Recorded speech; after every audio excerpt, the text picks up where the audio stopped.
यहाँ भी कहा कि 1994 में पार्लियामेंट का एक रेजोल्यूशन है जो सर्वसम्मति से वहां पास हुआ है कि हमको जो पाक ऑक्युपाइड कश्मीर है उसको हमको वापस लेना है। ऐसा एक रेजोल्यूशन 94 में पार्लियामेंट में पास हुआ है और हम भी मानते हैं कि वो हमारा हिस्सा है, उसको भारत के साथ वापस मिलना चाहिए और उसके लिए कोशिश भी हो रही होगी। अंतर्राष्ट्रीय पटल पर उसको कैसे करना है वो तो हम नहीं कह सकते हैं, वो तो हमारे देश के प्रधानमंत्री, देश के गृह मंत्री ही कहेंगे।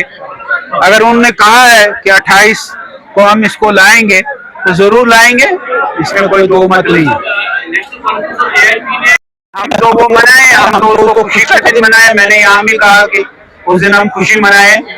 ये 5 अगस्त वो कानून जो हमारे यहाँ दिक्कतें पैदा करता था, जिस कानून ने यहाँ आतंकवाद लाया, जिस कानून ने यहाँ टेररिज्म लाया, उस कानून को यहाँ हटाया गया। उस कानून के बाद जो यहाँ अमन चैन आया है, हम उसको बिल्कुल एकदम खुशी का दिन मनाएंगे।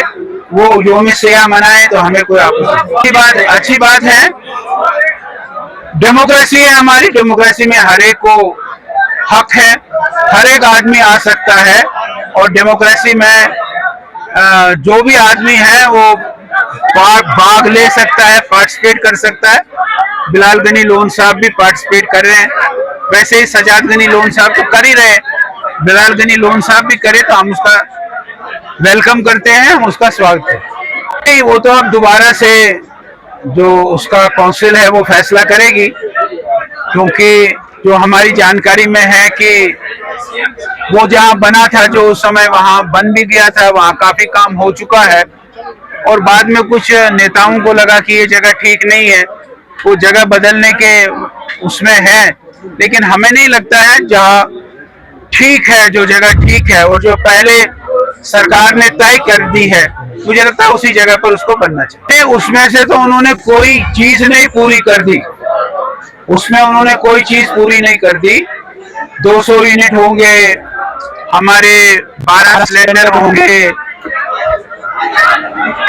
हमारे डेली वेजरों को परमानेंट करना हो, 1 लाख के करीब नौकरियां देना हो, वो पूरा नहीं किया उन्होंने और वो ना पूरा करेंगे। वो केवल एक खोखला था, उन्होंने लोगों को उस समय बेवकूफ बनाया। हम बार बार ये लोगों को कहते हैं कि जो उनके वायदे हैं वो वायदे आपके सामने हैं। जो उन्होंने उस समय किया था अपने मैनिफेस्टो में, ये चीजें हम करेंगे, वो चीजें उनमें से कहीं भी नहीं की उन्होंने। वो यहाँ तक गए कि भाई मेरी मासी ने भी लगाया है मीटर, आप क्यों नहीं लगाओगे, वो यहाँ तक कह गए हैं। तो ये कोई लगता नहीं है कि ये सरकार उसको पूरा करेगी। कोई ऐसा उसको चुनाव के साथ नहीं करते हैं। आपके यहाँ बड़गाम में चुनाव हुआ, चीफ मिनिस्टर का कॉन्स्टिट्यूंसी थी, अब चीफ मिनिस्टर एनसी वहां हार गया है। भाई पोल्स जो होते हैं ये कोई वैसे नहीं होते हैं कि जिसको आप चुनाव के साथ उसका आप कंपैरिजन करेंगे। चुनाव जब आएंगे तब हम फिर से बीकानेर, वो जो बीकापुर है उसको फिर से जीतेंगे।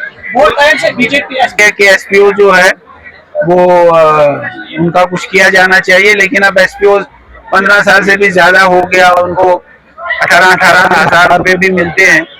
इसके लिए पार्टी काम कर रही है कि भाई, लेकिन है ये बहुत सारे, अब किन किन का आदमी बताएं। वो डेली वेजर्स हैं, नीड बेस वाले हैं, कंट्रैक्चुअल वाले हैं, ये बहुत सारी खिचड़ी इन्होंने सरकार में रखी है। इस खिचड़ी को